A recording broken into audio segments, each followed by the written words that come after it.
Neste vídeo, nós vamos dar prosseguimento às seções transversais e, em particular, às seções de projeto, ok? Previamente, nós devemos ter as seções de terreno definidas e capturadas, como nós vimos no vídeo anterior, e deveremos trabalhar com as seções de projeto, fazendo a leitura aqui do que se chamam objetos e montagens. Esses arquivos de objetos e montagens serão disponibilizados a cada edição do projeto Ponte Partida. Neste exemplo, na edição 2021/1 da URGS, nós identificamos os mesmos aqui no item 1.3 Documentos, Softwares e aqui nos Softwares as seções tipos. Essas seções tipos são dois arquivos, um deles com extensão BOS, de Biblioteca de Objetos do Saepro, e um outro de BMS, indicando Biblioteca de Montagens do Saepro, ok? Toda vez que nós ingressarmos no Saepro, nós deveremos fazer a leitura, carregar essas bibliotecas. Essas bibliotecas, elas não são salvas no Saepro, perfeito? Isso quer dizer o quê?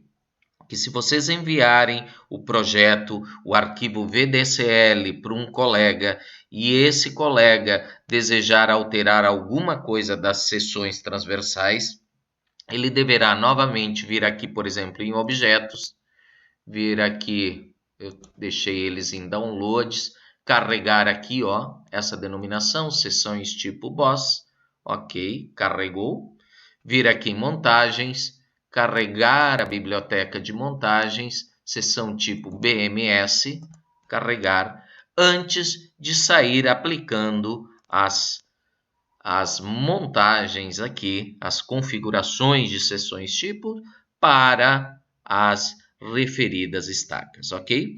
Vejam que nessas montagens aqui nós temos diferentes tipos de montagens aqui e cada um deles é construído a partir de um conjunto de objetos. Então vamos caracterizar, por exemplo, o seguinte, vejam, aqui, terraplenagem com muro de arrimo do lado esquerdo. Ele indica aqui a utilização de uma plataforma simples aqui do lado esquerdo e logo na sequência de um muro de arrimo, ok? Enquanto que do lado direito ele está lá configurado com plataforma simples e talude com banquetas.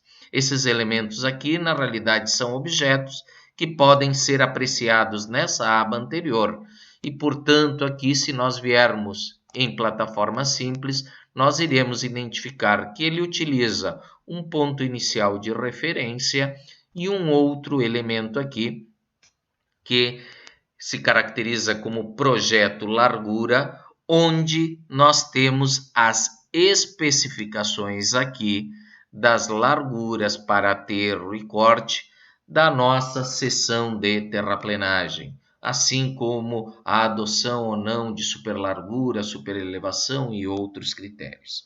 É bem importante, pessoal, que vocês consultem o professor de vocês, os gestores de projeto, sobre a atualização desses arquivos BOS e BMS para que os mesmos utilizem uma configuração de largura segundo a classe de rodovia que vocês estarão utilizando. Perfeito? Bom, qual é o procedimento que vocês devem tomar aqui? É bastante simples, pessoal, e consiste no quê? Inicialmente, marcar aqui todas as seções. Eu vou proceder uma primeira vez com uma falha para mostrar qual a falha que eu cometi e que vocês não devem cometer, ok? Tá? Marcar todas as seções, o conjunto de seções aqui e, por exemplo, eu vou aplicar em todas as seções essa nossa seção tipo, que é a mais característica, que é a terraplenagem com banquetas, ok? Vou aplicar essa seção, ele aplicou, venho aqui na estaca, na nossa visualização, aparentemente não temos nada, é aquela situação de que ele não atualiza, vou uma para frente, volto uma para trás aqui e vejam Que seção linda e maravilhosa. Existe uma falha aqui que eu já vou mencionar e nós já vamos corrigir, que é a seguinte. Se vocês observarem aqui a nossa plataforma, ela está em nível, ou seja, ela não apresenta o abaulamento natural ou a superelevação, caso ela esteja em curva. Por que ela não apresenta isso? Porque eu não repassei para as seções de projeto esses elementos que devem ser primeiro previamente calculados lá na planimetria e depois passados individualmente para cada seção. Nossa, e como se faz isso? Venho aqui em planimetria, inicialmente vou dizer que desejo calcular a superelevação e superlargura por curvas, e ela será calculada. Observe o seguinte, se eu quiser observar esse relatório da superelevação e superlargura por curvas, eu posso vir aqui em parâmetros e aqui o relatório RCU, aquele mesmo que a gente observou lá para a intertangente, identificará aqui os raios adutados, os lados aqui e qual a superelevação considerada para esse projeto, ok? Muito bem. Vamos adiante, então. Uma vez, então, vejam, na planimetria calculada a superelevação por curva, eu venho aqui em seções e peço para aplicar as seções e superelevação na curva. Apliquei. Mais uma vez eu não visualizei nada, ele não atualizou isso, eu vou agora sim solicitar para recalcular o corredor. E vejam, sim, que agora essa seção apresenta o devido abaulamento aqui, ok?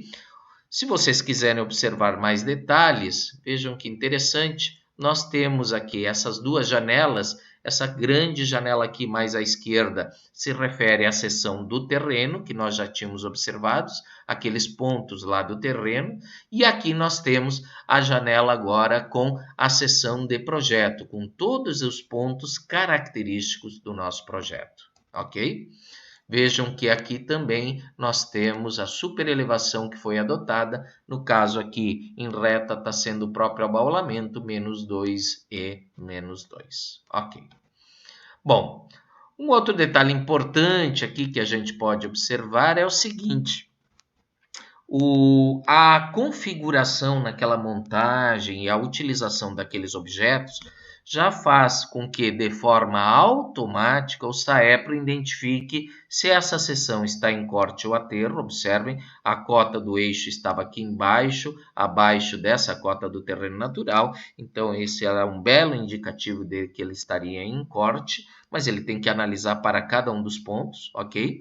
Ele observou que, ao lançar aqui a plataforma, que é a de corte, que é um pouquinho maior, uma vez que deve ter uma sarjeta aqui, ele se encontrava nesse ponto abaixo aqui da rocha, e ele passou a utilizar aqui o talude de rocha previamente configurado. Esse talude aqui, provavelmente ele esteja em 1 na horizontal e 4 na vertical. A gente faz a leitura de 4 para 1, perfeito.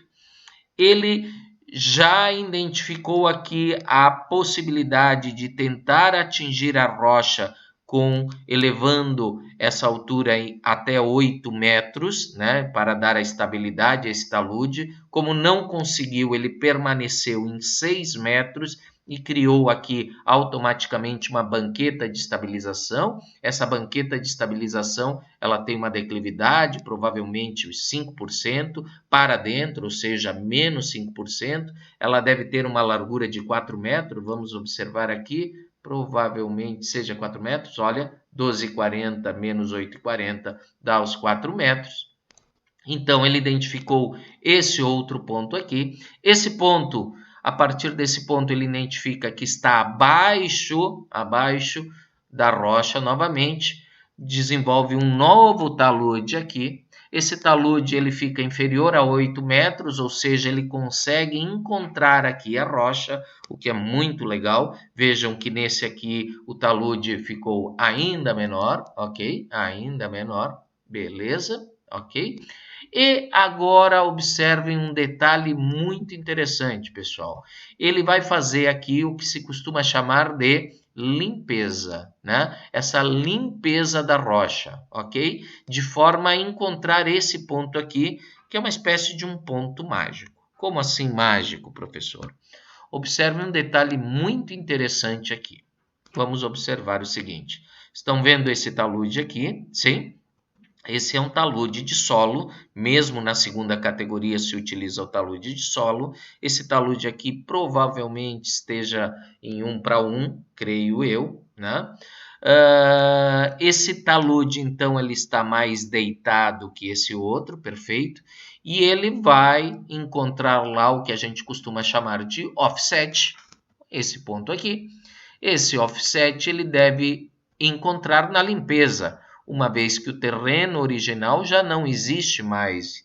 E esse ponto aqui de concordância da nossa superfície agora do projeto em relação ao terreno se dá aqui. Observem agora como é configurado esse ponto, em que posição esse ponto deve estar. Esse ponto está numa posição de forma que, vejam só que interessante, eu partindo daqui, desse ponto aqui, e seguindo por esse talude que é 1:1, seguindo aqui como se fosse um talude virtual, eu viesse a encontrar esse ponto de bordo, perfeito? Ou seja, se eu traçasse uma reta daqui para cá, com essa mesma inclinação, ela chegaria aqui. Por que isso, professor? Vejam, na realidade, o nosso talude de solo aqui, quando da ocorrência aqui de rocha, ele deve dar garantias de que, ao nós começarmos a escavar aqui, e se nós não viermos a encontrar, né, aqui a rocha, que mesmo assim a gente possa continuar escavando nesse talude e a gente chegue aqui na posição correta, perfeito? Isso seria um problema sério caso a rocha não existisse ou ela estivesse mais baixa e simplesmente a partir desse ponto eu adotasse uma limpezinha aqui de 50 centímetros, por exemplo, e já definisse o talude, né, ou o offset nessa posição. Vejam, se a rocha não existisse, a partir dessa posição aqui e seguindo essa inclinação de 1:1, esse talude de 1:1, nós acabaríamos chegando nessa posição aqui. E o trabalho com retroescavadeira ou outro dispositivo para fazer um recorte sobre aquilo que foi cortado seria bem maior, ok? Bom, pessoal, essa é a nossa sessão de projeto. O que a gente vai identificar, tá? Geralmente, né, se adotam sessões de projeto com essas banquetas de estabilização até um total de 4 banquetas. No meu exemplo aqui, vamos ver se a gente tem uma situação mais crítica ou não. Claro que nós teríamos aqui aquela configuração de aterros impossíveis, né? Vamos observar ali um pouquinho mais para frente, né? Que é onde eu vou ter a configuração de ponte ou viaduto, né? Aqui eu não teria essa configuração. Mas vejam, por exemplo, esse aterro maior que nós temos aqui, né? Essa aqui a gente não chama de banqueta, a gente chama de berma, né? Esse dispositivo aqui. E vejam que nós temos 1, 2, 3. Nós poderíamos adotar até um 4º elemento. Observem também que aqui eu já estou saindo fora daquela minha região de 60 metros de captura que eu utilizei para todos os efeitos de estudo aqui, ok? Então, como proceder, pessoal? Digamos aqui que aqui eu tivesse ultrapassado 4. Até 4 bermas será possível, até 4 banquetas também será possível. Vejam que eu estou na estaca 7,680 e o que eu posso fazer aqui é adotar aqui o que a gente chama um muro de contenção, que muro de arrimo é um dos tipos de muro de contenção possíveis, em que nós vamos utilizar um dispositivo bem mais caro. Lá no termo de referência existe a proporção de valores que vocês vão utilizar para o nosso projeto, mas de forma a dar viabilidade técnica. Como vocês fariam isso, pessoal? Vejam que o problema seria, digamos, aqui no lado esquerdo. Vamos supor que seja na 7.680. E aqui, ó, vejam, aqui eu já estou com problema. Vou dizer que é na 7.700 o problema. 7.700 e na outra já é terrível. E na 7.720. Vou caracterizar essas duas desse lado esquerdo, ok? O que eu vou fazer? Vou vir aqui em lista das sessões de projeto, vou procurar a minha 7.700, ela vai estar aqui, observem aqui, vou marcar 7.700, 7.720, vou desmarcar aqui a terraplenagem com banquetas e vou marcar ali o terraplenagem com muro de arrimo do lado esquerdo, ok? Vou mandar aplicar, entro aqui para visualizar, não atualizou essa informação, volto 1, vem o próximo e agora está ali, observem, o nosso muro de arrimo construído. Neste meu exemplo, observem que eu tenho uma solução de engenharia, uma solução técnica aqui com viabilidade técnica para a estaca 7.700, mas eu apresento ainda na estaca 7.720 um problema, é a necessidade de ter um segundo muro de arrimo. Nesse sentido, eu vou vir aqui e na 7.720 vou utilizar muros de arrimo dos dois lados, ok? Vou marcar aqui, vou aplicar para a mesma, observem que aqui eu não tenho informação, volto uma, venho para a próxima e agora eu tenho uma solução aqui com muros de arrimo dos dois lados. Nós vamos observar, pessoal, que essas seções aqui vão gerar terraplenagens, tanto esta como essa outra aqui irão gerar terraplenagens. No caso de pontes e viadutos, o nosso interesse é de que a gente não venha gerar terraplenagem, então teremos seções tipo específicas. Bom, procurem identificar quais as seções tipo vocês irão trabalhar na edição de projeto de vocês. Poderão existir seções de pontes, de viadutos, seções até mesmo de túneis para a configuração de projeto de vocês. Consultem o professor, monitores e bolsistas de forma a desenvolverem o melhor projeto possível com os elementos dispostos para vocês. Um detalhe bem importante quanto às seções aqui é de que vocês, uma vez tendo implementada todas as seções, façam o percurso estaca por estaca sobre as mesmas para identificar aqui se ocorre algum problema no qual não se encontra aqui esse ponto característico do offset. Vejam que a nossa linha final aqui do talude deverá encontrar sempre a linha aqui da limpeza, da nossa superfície de limpeza. Então, um belo indicativo para observar se as seções de terraplenagem estão todas elas ok, é ir percorrendo as mesmas aqui. Nas inconformidades, pessoal, pode acontecer por qualquer um motivo aqui que o sistema passe a alertar uma série de problemas nas seções transversais, ok? E esses problemas, uma vez salvos ali na inconformidade, eles não serão mais eliminados, ok?